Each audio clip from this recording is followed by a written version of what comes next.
The screech of tyres against asphalt pierced the afternoon stillness outside St. Catherine's private cardiology clinic. A man burst through the automatic doors, his 5-year-old son limp in his arms, the child's face an alarming shade of blue-grey. "Help! Please, somebody help!" Tyler Jones's voice cracked as he stumbled into the reception area, his son's small body barely moving with each laboured breath. "He just collapsed. We were at a barbecue and he just—" The receptionist's training kicked in immediately. She pressed the emergency button beneath her desk while grabbing the phone. "Code blue to emergency, code blue to emergency," she announced over the intercom, her voice steady despite the chaos. Within seconds, medical staff flooded the reception area. Dr. Martinez, the attending cardiologist, took one look at the unconscious child and began barking orders. "Get me a gurney now! Call respiratory therapy. I need an IV setup and cardiac monitoring." Tyler watched helplessly as his son was transferred to a stretcher, the medical team moving with practiced efficiency around the small form. The boy's chest rose and fell with mechanical assistance, his lips still tinged with that terrifying blue. "Sir, I need you to tell me exactly what happened," Dr. Martinez said, following the gurney toward the emergency treatment room. "Every detail could be important." "We were at my brother's house," Tyler gasped, jogging alongside the stretcher. "Tommy was playing with his cousins in the backyard, running around, laughing. He seemed fine. Then we called everyone for lunch, and when I turned around, he was on the ground. He wasn't breathing properly. His lips—" Tyler's voice broke. His lips turned blue and then he just went limp. The emergency room doors swung shut, separating Tyler from his son. Through the glass windows, he could see the medical team working frantically, attaching monitors, inserting IVs, adjusting the ventilator that was now breathing for Tommy. The steady beep of the heart monitor provided a fragile lifeline of hope. Dr. Martinez emerged after what felt like hours but had been only 20 minutes. His expression was grave. "Mr. Jones, your son is stable for now, but his condition is critical. We're seeing signs of severe cardiac distress. Has Tommy ever had heart problems before?" Tyler nodded, running his hands through his hair. "He was born with a congenital heart defect. He's had 2 surgeries already, but the doctors said he was doing well. The last checkup was just 3 months ago, and they said his heart was functioning better than they'd hoped." "I need to call in our head of cardiothoracic surgery," Dr. Martinez said. "This is beyond what we can handle with standard treatment. Dr. Hill is the best we have, but—" "Call her," Tyler interrupted, desperation bleeding through his voice. "I don't care what it costs. Just call her." Dr. Martinez nodded and stepped away to make the call. Tyler slumped onto a nearby bench, his head in his hands, as the weight of the moment crashed over him. Tommy was all he had left in this world. After the divorce, after his ex-wife had moved across the country, it had been just the 2 of them against everything. The boy was his redemption, his reason for becoming a better man than he'd been in his younger years. 40 miles away, Dr. Olivia Hill stood in her apartment, checking her luggage one final time. The medical conference in Chicago would be her first vacation in over a year, and she was looking forward to 3 days of lectures that didn't involve life-or-death decisions. Her phone buzzed on the nightstand. Dr. Hill. She answered on the second ring, already knowing that the call meant her carefully planned departure was in jeopardy. "Doctor, I'm sorry to bother you, but we have a critical situation here." Dr. Martinez's voice was tight with urgency. 5-year-old male, congenital heart defect, acute cardiac distress. He collapsed suddenly, and his vitals are barely stable even with full support. I've never seen anything quite like this presentation. Olivia closed her eyes, feeling the familiar pull of duty override her personal plans. "What's his history?" "2 previous cardiac surgeries, last one 18 months ago. Father says recent checkups showed improvement, but something's gone wrong. His oxygen saturation is hovering around 70% despite maximum ventilatory support, and his cardiac output is dropping steadily." She was already moving toward her closet, trading her travel clothes for scrubs. "ETA? How soon can you get here?" Olivia glanced at her suitcase. Then at the plane ticket on her dresser. 20 minutes. She hung up and immediately dialed the airline, cancelling her flight while grabbing her keys. The Chicago conference would have to wait. Right now, somewhere across town, a 5-year-old was fighting for his life. The drive to the clinic passed in a blur of traffic lights and racing thoughts. Congenital heart defects in young children were her specialty, but sudden deterioration in previously stable patients always presented unique challenges. Each case was a puzzle, and she'd built her reputation on solving the ones others couldn't. St. Catherine's parking garage had never seemed so vast as she hurried from her car to the elevator. The emergency department buzzed with controlled chaos when she arrived, her presence immediately shifting the energy in the room. Nurses and residents stepped aside as she made her way to the treatment room where Tommy lay surrounded by machines. "Give me the full rundown," she said to Dr. Martinez, her eyes never leaving the monitors displaying the child's vital signs. Tommy Jones, age 5, history of hyperplastic left heart syndrome. He's undergone 2 staged procedures. Norwood at 3 days old, Glenn at 6 months. Last cardiac catheterization showed good Fontan candidacy, procedure scheduled for next year. Today he collapsed during a family gathering, presenting with cyanosis, respiratory distress, and cardiovascular compromise. Olivia nodded, processing the information while examining the unconscious child. His small face was peaceful despite the ventilator tube, dark eyelashes resting against pale cheeks. Something about the shape of his features nagged at her, a familiarity she couldn't place. "Where's the father?" "In the waiting area. He's been asking about you since we mentioned calling in a specialist." "I'll speak with him after I review the imaging. Get me his previous surgical records and set up for an emergency cardiac catheterization. If this is what I think it is, we're going to need the OR prepped within the hour." The next 15 minutes was spent poring over Tommy's medical history, previous surgical reports, and current diagnostic images. The picture that emerged was troubling, what appeared to be a sudden occlusion in one of the critical vessels that supplied blood flow in his complex cardiac anatomy. Without immediate intervention, the child would not survive the night. Olivia stepped out of the treatment room, pulling off her gloves. In the waiting area, she could see a man hunched over on a bench, his shoulders shaking with suppressed sobs. She approached him, her mind already formulating how to explain the complexity of what lay ahead. "Mr. Jones?" The man looked up, and the world tilted beneath Olivia's feet. Time collapsed, carrying her back 15 years to a dark alley, to hands that grabbed and held, to a voice that said she knew exactly what he wanted.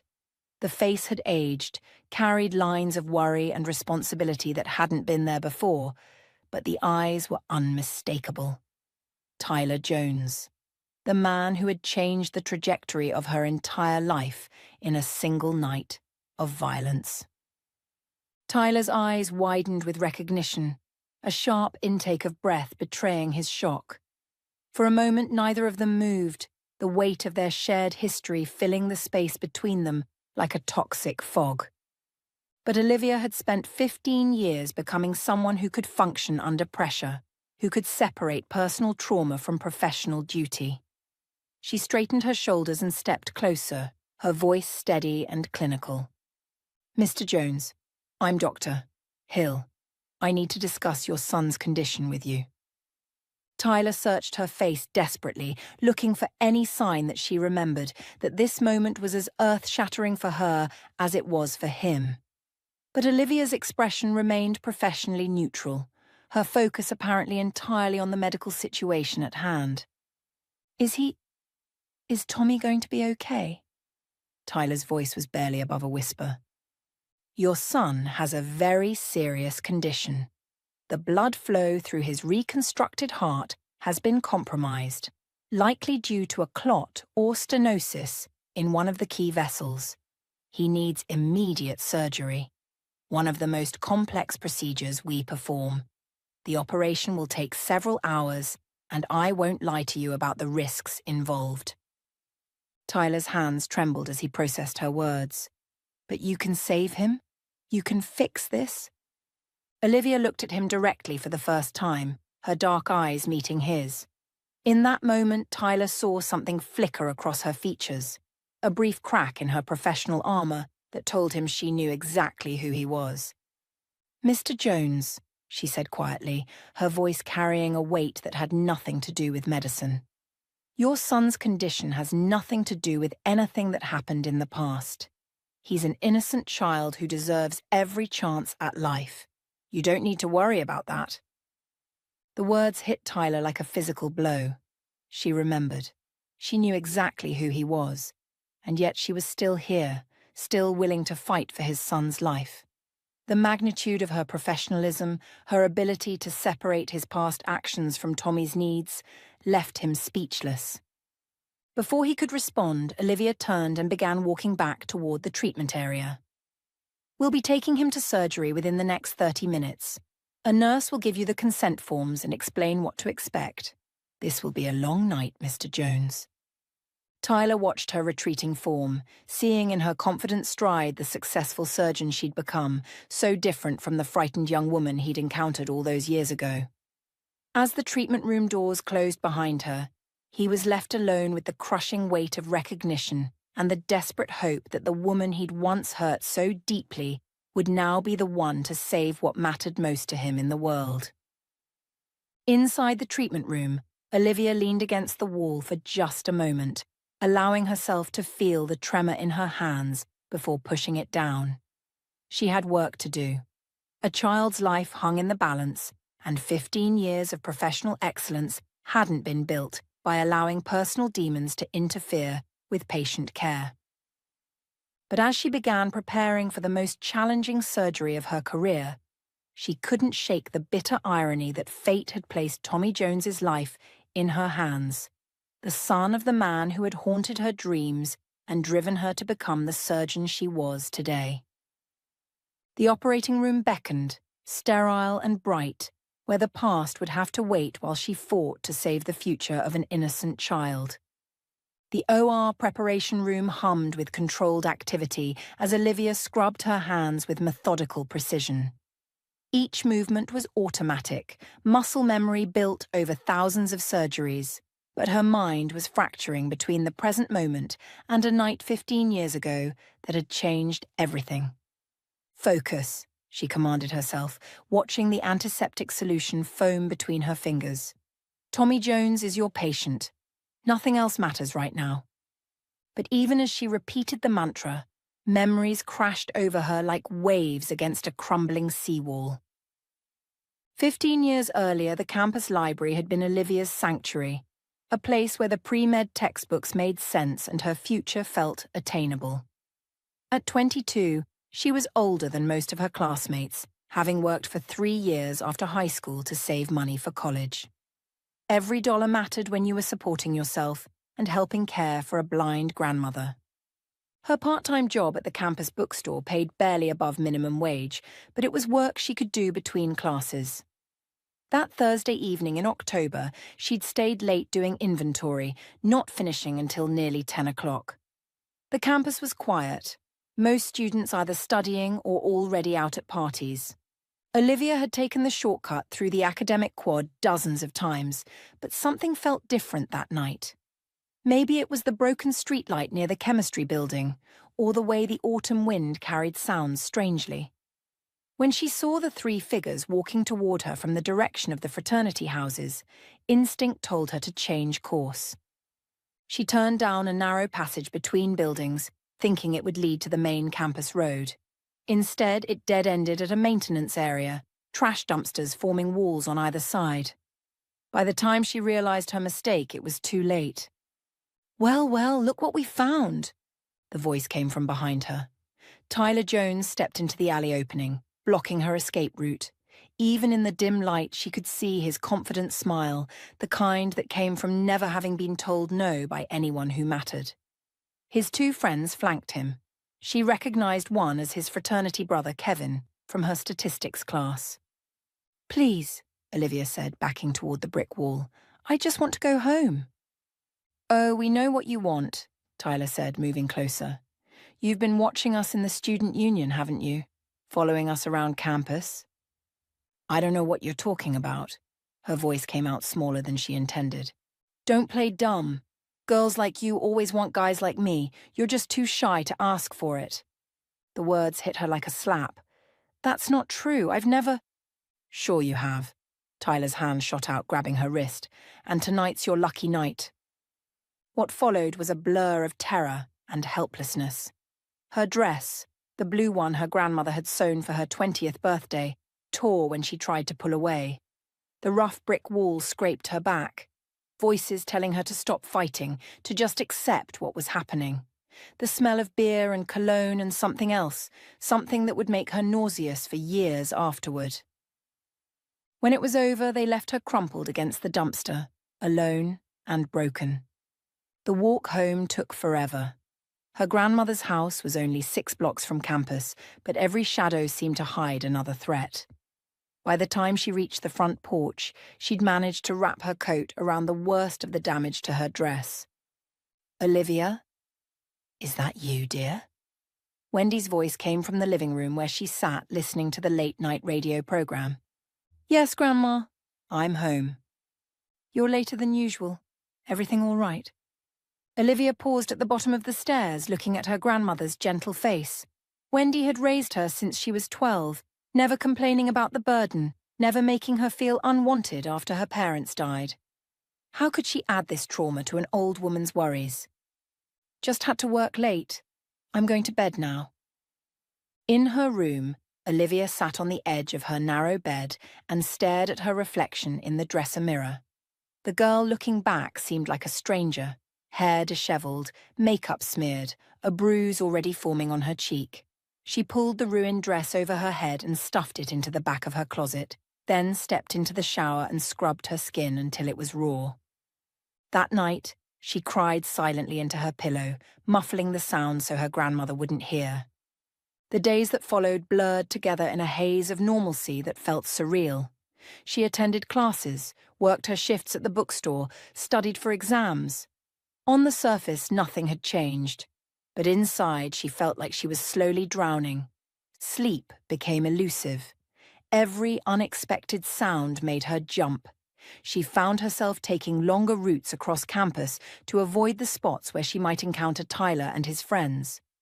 When she did see them from a distance, laughing with their fraternity brothers, flirting with sorority girls, they seemed completely unaffected, as if that night had meant nothing at all.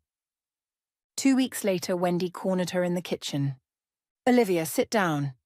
I need to study for my organic chemistry exam. Sit down.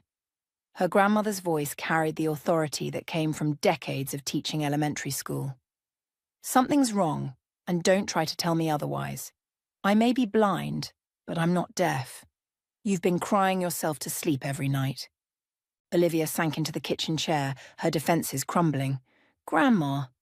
Whatever it is, we'll figure it out together. We always have. The story came out in broken fragments. The walk home, the alley, the 3 boys who thought they could take whatever they wanted. Wendy listened without interruption, her weathered hands clasped tightly in her lap. Oh, sweetheart, she whispered when Olivia finished. Why didn't you tell me sooner? Because I was ashamed. Because I thought maybe it was my fault somehow. Because I didn't want you to worry. It was not your fault, Wendy said firmly, and we're going to the police first thing tomorrow morning. Grandma, no. You don't understand. One of them, Tyler Jones, his uncle is chief of police. Chief Jones has been running this town for 20 years. Nobody crosses him. Then we'll go to the state police, or the FBI, or whoever we need to go to. But Olivia knew better. In a town of 15,000 people, the Jones family name carried weight. Tyler's uncle wasn't just the police chief. His cousins worked in the prosecutor's office. His brother-in-law was on the city council. It was a web of influence that had protected the family for generations. Still, she let Wendy convince her to try. The police station felt like walking into enemy territory. Officer Patricia Manning, a woman in her 40s with kind eyes and greying temples, took Olivia's statement with professional compassion. She didn't ask the questions Olivia had dreaded. Why she'd waited so long to report it, what she'd been wearing, whether she'd been drinking. I'm going to be honest with you, Officer Manning said when Olivia finished. Cases like this are difficult to prosecute under the best circumstances. The delay in reporting makes it harder, but not impossible. The fact that you know your attackers actually helps. One of them is Tyler Jones. Officer Manning's pen stopped moving across the paper. She looked up sharply. Tyler Jones? As in Chief Jones's nephew? Yes. The silence stretched between them. Finally, Officer Manning cleared her throat. I'll need to discuss this with my supervisor. We'll investigate thoroughly, of course, but... She didn't finish the sentence, but Olivia heard the unspoken warning. That evening, the phone rang during dinner. Wendy answered, her expression growing troubled as she listened. No one there, she said, hanging up. Third time today. The calls continued for the next week, sometimes silent, sometimes with muffled threats that were too vague to be traced, but clear enough to be understood. Drop the charges. Forget what happened. Keep your mouth shut or things will get worse. Then Officer Manning called with news that surprised no one who knew how the town worked. The prosecutor's office has declined to pursue charges, she said, her voice carefully neutral. Insufficient evidence. The suspects all have alibis from their fraternity brothers. Of course they do, Olivia said. I'm sorry, I wish I could do more. That night, the phone rang at 2 in the morning. This time, the voice on the other end was clear and direct. You have 24 hours to withdraw your complaint and leave town, the caller said. If you don't, we'll burn your house down with you and the old lady inside. Try us. Olivia hung up with shaking hands. She found Wendy sitting up in bed, her face pale in the moonlight streaming through the window. We heard, her grandmother said quietly. I'm sorry, Grandma. I'm so sorry I brought this on us. You didn't bring anything on us. Evil men did this. Wendy reached for her hand. They left town 3 days later, driving west in Wendy's ancient Buick with everything they owned packed into the trunk and back seat. Olivia had withdrawn from school, forfeiting a semester's tuition they couldn't afford to lose. But staying would have meant living in fear, and Wendy deserved better in her final years. They settled in a mid-sized city 2 states away, where Olivia found work as a nursing assistant while Wendy's health began its slow decline. The old woman never complained about being uprooted from the only home she'd known for 60 years, never made Olivia feel guilty for the choices they'd had to make. Sometimes running away is the bravest thing you can do, Wendy said during one of their quiet evening conversations. You're not giving up. You're giving yourself a chance to heal and grow stronger. For 2 years, Olivia worked double shifts at the hospital, caring for patients during the day and her grandmother at night. When Wendy's diabetes finally claimed her sight completely, then her mobility, then her life, Olivia was there holding her hand. I'm proud of who you've become, Wendy whispered in her final moments. Promise me you won't let what happened to you define your whole life. Promise me you'll do something wonderful with the strength you've found. 3 weeks after the funeral, Olivia walked into the admissions office of the State University's medical school. Dr. Hill, we're ready for you. The OR nurse's voice pulled Olivia back to the present. She entered the surgical suite where Tommy Jones lay unconscious on the table, his small chest rising and falling with mechanical precision. The team had already begun the preliminary work. 4 lines established, monitoring equipment attached, surgical site prepped and draped. Talk to me about what we're looking at, Olivia said, stepping up to the table. Dr. Martinez pointed to the imaging display. The catheterization confirmed our suspicions. Complete occlusion of the conduit between his right ventricle and pulmonary artery. Blood flow to his lungs has been severely compromised. Olivia studied the images, her trained eye tracing the complex anatomy that previous surgeries had created. Tommy's heart was a roadmap of medical intervention, scars from multiple procedures, artificial vessels, and reconstructed chambers that allowed him to live with a condition that would have been fatal just decades earlier. How long has he been like this? Hard to say exactly. The occlusion probably developed gradually over several weeks, but the acute symptoms only started today. Time is critical then. His body's been compensating, but that compensation is failing. Olivia looked around the room at her surgical team, people she'd worked with for years, who trusted her judgment implicitly. This is going to be delicate work. We'll need to remove the clot and possibly replace the entire conduit. Dr. Chen, I want you on pump. Sarah, make sure we have conduits available in sizes 12 and 14 millimeters. The team moved with practiced efficiency, each member focused on their role in the complex choreography of cardiac surgery. But as Olivia made her first incision, her mind drifted again to the man waiting in the surgical lounge, the man whose life had intersected with hers in the most devastating way possible. 20 minutes into the surgery, the heart-lung machine took over Tommy's circulation, allowing Olivia to work on the still heart. What she found was worse than the imaging had suggested. There's significant scarring around the conduit, she reported to the room.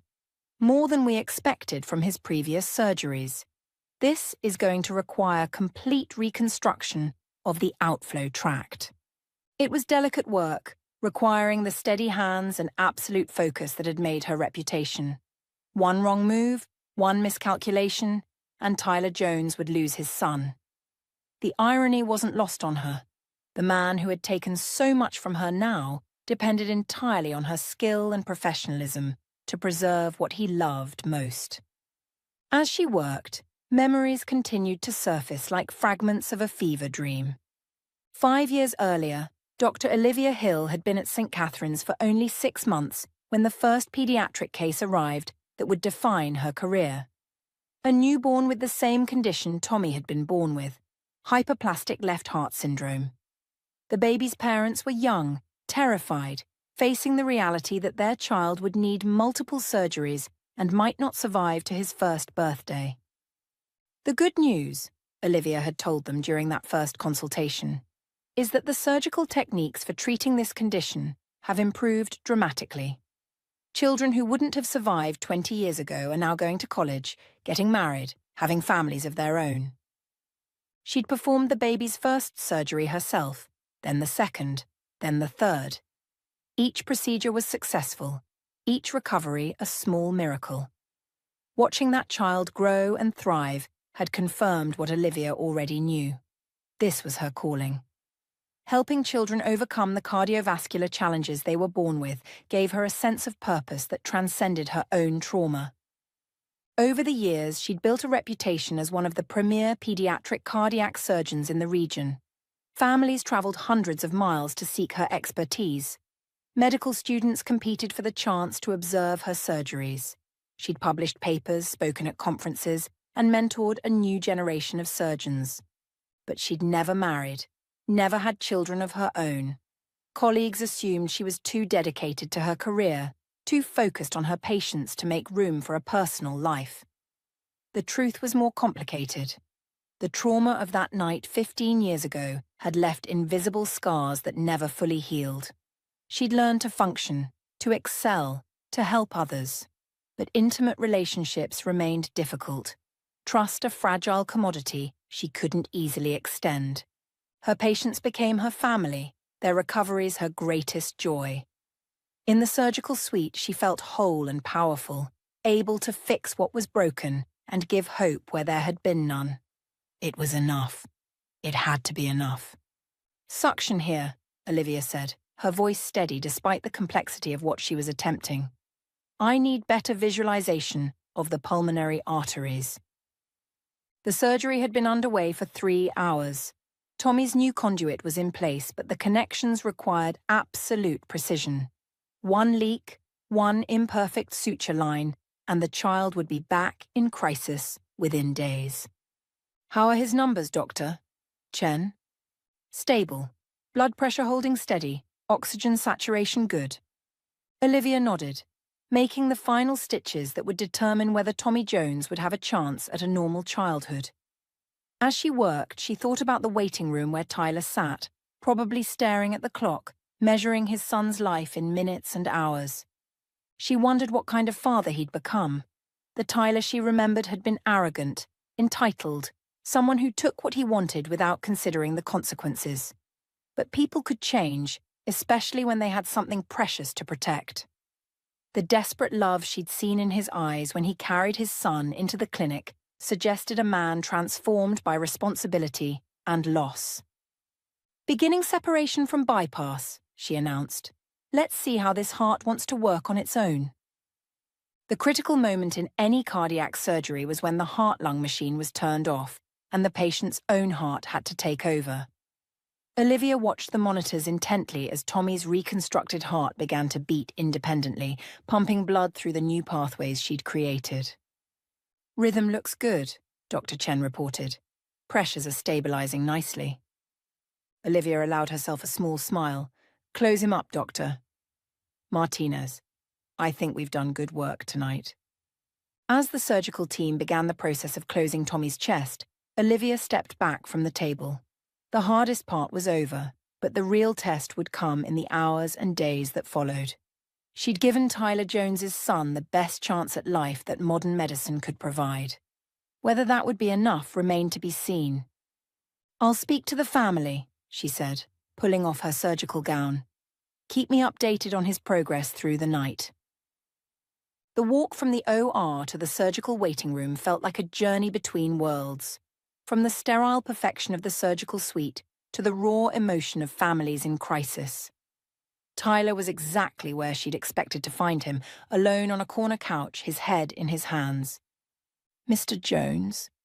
He looked up immediately, his eyes searching her face for any sign of what news she carried. "The surgery went well," Olivia said, her voice carefully professional. "We were able to clear the obstruction and replace the damaged conduit. Tommy's heart is working properly now, and his vital signs are stable." The relief that washed over Tyler's face was so profound that for a moment, Olivia saw not the man who had hurt her, but simply a father who'd been given his child back. "Thank you," he whispered, tears streaming down his cheeks. "Thank you so much." He'll need several days in the ICU for monitoring, then another week or two for recovery. The next few days will be critical, but I'm optimistic about his prognosis. Tyler nodded, wiping his eyes with the back of his hand. "Can I see him?" "Once he's settled in the ICU, a nurse will come get you when he's ready for visitors." Olivia turned to leave, but Tyler's voice stopped her. "Dr. Hill?" She paused without turning around. "I know this situation is complicated, but what you did tonight, what you've done for Tommy, I can never repay that. Whatever you think of me, and you have every right to think the worst, I want you to know that I'm grateful. More grateful than I can possibly express." Olivia stood silent for a long moment, her back still to him. When she finally spoke, her voice was barely above a whisper. "Get some rest, Mr. Jones. Tomorrow is going to be a long day." As she walked away, Tyler watched her retreating figure and wondered if the woman who had just saved his son's life would ever be able to forgive the man who had once destroyed her sense of safety in the world. The weight of that question would hang over both of them in the difficult days ahead. The pediatric ICU was quieter than most hospital units, designed to minimize stress on small patients and their families. Soft lighting cast gentle shadows across the room where Tommy Jones lay surrounded by monitors and IV lines, his chest rising and falling with the steady rhythm of recovery. 3 days had passed since the surgery. 3 days of Tyler maintaining a bedside vigil, reading stories to his unconscious son, talking to him about everything and nothing, baseball games they'd attend when he got better, the treehouse they'd build in the backyard, the fishing trip they'd planned for his 6th birthday. Olivia made her rounds twice daily, checking Tommy's progress with professional detachment, while Tyler watched her every movement. He never spoke directly to her unless she asked a medical question, but she could feel the weight of unfinished business hanging between them like a storm cloud. On the morning of the 4th day, Tommy's eyes fluttered open. "Daddy?" His voice was barely a whisper, scratchy from the ventilator tube that had been removed the previous evening. Tyler's face transformed with relief and joy. "Hey there, buddy. How are you feeling?" "Sleepy, and my chest hurts." "I know, son. but you're going to be okay now. The doctor fixed your heart. Tommy's eyes moved around the room, taking in the unfamiliar surroundings. Are we in the hospital? Yes, but not for much longer. You're getting better every day. Dr. Martinez entered the room for the morning assessment, his smile broadening when he saw Tommy awake and alert. Well, look who decided to join us. How are you feeling, champ? As the medical team conducted their examination, Tyler stepped back and watched his son respond to their questions with typical 5-year-old curiosity. The color had returned to Tommy's cheeks, and his oxygen levels were excellent. For the first time in months, Tyler allowed himself to believe that his son might actually have a normal childhood. Everything looks great, Doctor, Martinez announced after completing his assessment. Dr. Hill will want to see him this afternoon, but I think we can start talking about moving to a regular room tomorrow. When the medical team left, Tommy tugged on his father's sleeve. Daddy, I want to thank the doctor who saved me. What do you mean, buddy? The lady doctor. I heard the nurses talking. They said she did something really hard to fix my heart, and that's why I'm feeling better. Tyler's throat tightened. Her name is Dr. Hill. Can I see her? I want to say thank you. That afternoon, Olivia arrived for her daily check on Tommy's progress. She'd been encouraged by the reports from the nursing staff. All indicators pointed to a successful recovery. As she approached his room, she could hear the sound of quiet laughter. Dr. Hill! Tommy's voice was stronger now, animated in the way only children could be. Daddy said you're the one who fixed my heart. Olivia felt something shift inside her chest at the sight of Tommy sitting up in bed, a colouring book spread across his lap. He looked so much like his father at that age, the same dark hair, the same bright eyes, but there was an innocence in his expression that Tyler had lost long before their paths crossed. How are you feeling, Tommy? Much better. Look, I coloured this for you. He held up a drawing of what appeared to be a heart, coloured in bright red crayon with a yellow stethoscope around it. The nurse said doctors like pictures of hearts. Olivia accepted the drawing, studying the careful way he'd coloured inside the lines. This is beautiful, Tommy. Thank you. Daddy says you're the best heart doctor in the whole world. He says you saved my life. Tyler stood beside the bed, his hands clasped tightly in front of him. Tommy wanted to thank you personally, Doctor. Hill. We're both very grateful for everything you've done. There was something in his tone, a weight that suggested he wasn't just talking about the surgery. Olivia found herself looking at him directly for the first time since that initial moment of recognition, seeing the lines of worry around his eyes, the way his hands shook slightly when he thought no one was looking.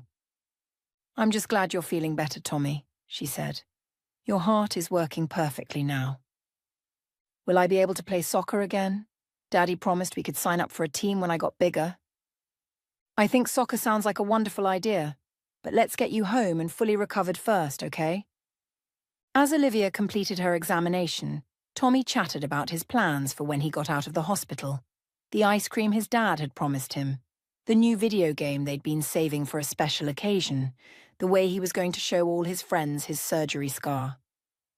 Dr. Hill? Tommy's voice took on the serious tone that children used when they had something important to say.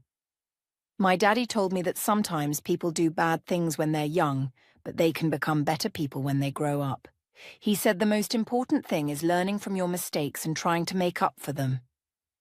Olivia's eyes flicked to Tyler, who had gone pale. That sounds like very wise advice, Tommy. Daddy says he made some big mistakes when he was younger, but that having me helped him become a better person. Is that true? Can people really change? The question hung in the air between them. Olivia looked at this innocent child, then at his father, seeing perhaps for the first time not the monster from her nightmares, but a man who had been genuinely transformed by love and responsibility. Yes, Tommy, she said quietly. I believe people can change, especially when they have someone important to change for. Tyler's eyes filled with tears at her words. It wasn't forgiveness, not yet, but it was acknowledgement of the possibility of redemption. "Dr. Hill," Tommy continued, "would you like to have dinner with us when I get out of the hospital? Daddy makes really good spaghetti, and I could show you my room and my toy cars." The invitation was so innocent, so genuine, that it took Olivia's breath away. She glanced at Tyler, who was shaking his head slightly, clearly mortified by his son's boldness. "That's very sweet of you to ask, Tommy, but I'm sure your dad wants to have you all to himself when you get home. You've both been through a lot." "But Daddy doesn't have very many friends," Tommy said with the brutal honesty of childhood. "And you saved my life. That makes you like family, doesn't it?" Before Olivia could respond, a nurse entered to administer Tommy's medications. "Time for your afternoon meds, sweetie. Then maybe a nap." "I don't want a nap," Tommy protested, but his eyelids were already heavy. "I'll check on you tomorrow," Olivia told him, tucking his drawing into her white coat. "Rest well." As she prepared to leave, Tyler cleared his throat. "Dr. Hill? Would it be possible to speak with you privately? Just for a moment?" Olivia hesitated, glancing at Tommy, who was already drifting off to sleep. "The family conference room down the hall. 5 minutes." The conference room was small and sterile, designed for delivering difficult news to families in crisis. Tyler closed the door behind them and stood awkwardly near the window, as if afraid to come too close. "I don't even know where to begin," he said, his voice hoarse with emotion. "Then don't." Olivia's voice was steady, professional. "Your son is recovering well. That's all that matters." "No, it's not all that matters." Tyler turned to face her fully. "What I did to you, there's no excuse for it. There never was. I was young and drunk and entitled, and I thought I could take whatever I wanted. I destroyed your life, and I've had to live with that knowledge every day since." Olivia remained silent, her arms crossed, waiting. "I know this doesn't matter to you, but I need you to know that I'm not that person anymore. Having Tommy, losing his mother, watching him fight for his life, it changed me completely. The man who hurt you wouldn't have been capable of the kind of love I feel for my son." "You're right," Olivia said quietly. "It doesn't matter to me. Not really." Tyler flinched as if she'd struck him. "I understand. I wanted you to know." "What you did to me destroyed the person I was," Olivia continued, her voice gaining strength. "That frightened college student who just wanted to make it through school and take care of her grandmother, she died in that alley. You killed her as surely as if you'd used a weapon." Tyler's face crumpled. "I know. God, I know. But the person I became afterward, the surgeon who saved your son's life, she exists because of what you took from me. I channeled every ounce of pain and anger and helplessness into becoming someone who could heal instead of hurt. So in a twisted way, I suppose I should thank you." "Don't," Tyler whispered. "Please don't thank me for that." "I'm not." Olivia's voice was cold. "I'm simply stating a fact. You set me on a path I never would have chosen, but it led me to become someone who can give children like Tommy a chance at life. That has to count for something." They stood in silence for a moment, the weight of 15 years hanging between them. "I know I have no right to ask this," Tyler said finally, "but is there anything I can do? Any way I can make amends? I'll turn myself in if you want. I'll face whatever consequences." "And leave Tommy without a father?" Olivia's laugh was bitter. "That boy has been through enough trauma for one lifetime. He doesn't need to discover that his hero is a criminal." "Then what? How do I live with this?" Olivia studied his face, seeing the genuine anguish there. For the first time, she allowed herself to really look at what Tyler had become. Not the arrogant young man who had assaulted her, but a single father who had clearly devoted his life to his son. "You live with it by being the father Tommy needs you to be," she said finally. "You make sure he grows up to be nothing like the man you used to be. You teach him to respect women, to use whatever privilege he has to protect others instead of hurting them." Tyler nodded, tears streaming down his face. "I will. I swear to you. I will." And you never ever tell him what you did. He deserves to believe his father is a good man, and you spend every day of the rest of your life earning that belief. What about justice? What about what I owe you? Olivia was quiet for a long moment, considering. Justice would have been you facing consequences 15 years ago. Justice would have been your uncle not covering up your crimes. Justice would have been me not having to flee my hometown in fear. She paused. But your son almost dying, having to watch him fight for his life while knowing that the person who could save him was someone you'd hurt? I think the universe delivered its own kind of justice. Tyler sank into one of the conference room chairs, overwhelmed by the weight of her words. I'm not forgiving you, Olivia continued. I may never be able to do that, but I'm choosing to let Tommy be more important than my anger. That little boy has nothing to do with your past mistakes, and he deserves every chance at a healthy, happy life. He talks about you constantly, Tyler said quietly. Ever since he woke up, it's been Dr. Hill this and Dr. Hill that. You're his hero. Children are resilient. He'll forget about me soon enough. No, he won't, and neither will I. Tyler looked up at her with something that might have been hope. Would you consider letting us stay in touch? Medical follow-ups, of course, but maybe Tommy would really benefit from having a positive female role model in his life. His mother ... Tyler's voice trailed off. What about his mother? She couldn't handle his medical needs, the constant hospital visits, the uncertainty, the financial stress. She left when he was 3, said she never wanted to be a mother in the first place, especially not to a sick child. Olivia felt a stab of sympathy for Tommy, abandoned by the person who should have protected him most. I'm sorry. That must have been devastating for both of you. It was, but it also showed me what really mattered. Tommy became my whole world. Everything I do, every decision I make, it's all for him. Olivia believed him. She could see it in the way he looked at his son, hear it in the stories he told about their life together. Whatever Tyler had been in the past, his love for Tommy was genuine and transformative. I'll continue to monitor his medical care, she said finally.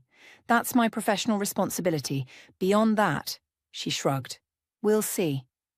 It wasn't forgiveness, but it wasn't rejection either. For Tyler, it was more than he'd dared to hope for. 2 weeks later, Tommy was discharged from the hospital with a clean bill of health and strict instructions about activity restrictions during his recovery.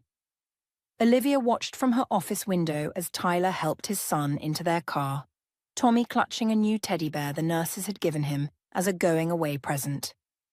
Her desk was covered with thank you cards, dozens of them from families whose children she'd treated over the years.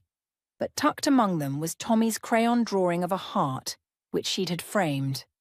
Looking at it, she felt something she hadn't experienced in 15 years, a sense of closure. Tyler Jones would never be forgiven for what he'd done to her. The trauma of that night would always be part of her story. But watching him with his son, seeing the man he'd become, she realized that healing didn't always require forgiveness. Sometimes it simply required choosing love over hate, hope over despair. Her phone buzzed with a text message from an unknown number. Thank you for giving us our life back. Tyler. Attached was a photo of Tommy at home, grinning widely as he showed off his surgical scar to a stuffed animal. Below that, another message. P.S. Tommy wants to know if you like chocolate chip cookies. He's determined to bake some for you. Despite herself, Olivia smiled. She typed back a simple response. Tell him I love chocolate chip cookies, and make sure he follows his activity restrictions. 3 dots appeared immediately then. He says that means you have to come over to try them. Fair warning, he's very persistent. Olivia stared at the message for a long moment. The professional thing to do would be to maintain appropriate boundaries, to keep her relationship with the Jones family strictly medical. But Tommy's innocent joy, his complete lack of knowledge about the complicated history between the adults in his life, made such boundaries feel artificial. We'll see, she typed back. Focus on his recovery for now. Always. And Dr. Hill, thank you for seeing the person I've become instead of just the person I used to be. Olivia set down her phone and returned to the stack of patient files on her desk. Outside her window, the city bustled with afternoon traffic. Ordinary people living ordinary lives, most of them blissfully unaware of the small dramas playing out in hospital rooms and conference chambers. She thought about Tommy's question. Can people really change?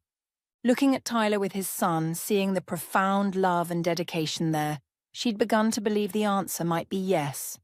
Not everyone, not easily, and not without real consequences for their past actions. But perhaps under the right circumstances, with the right motivation, even someone who had committed unforgivable acts could become someone worthy of a second chance. It wasn't forgiveness. She might never be capable of that. But it was something else, something that felt like the beginning of peace. And for now, that was enough. 6 months later, Olivia would attend Tommy's 6th birthday party, watching him blow out candles with the lung capacity his repaired heart now allowed. She would see Tyler helping other single parents navigate the medical system, using his own experience to guide families through crisis. She would witness his transformation continue, day by day, choice by choice.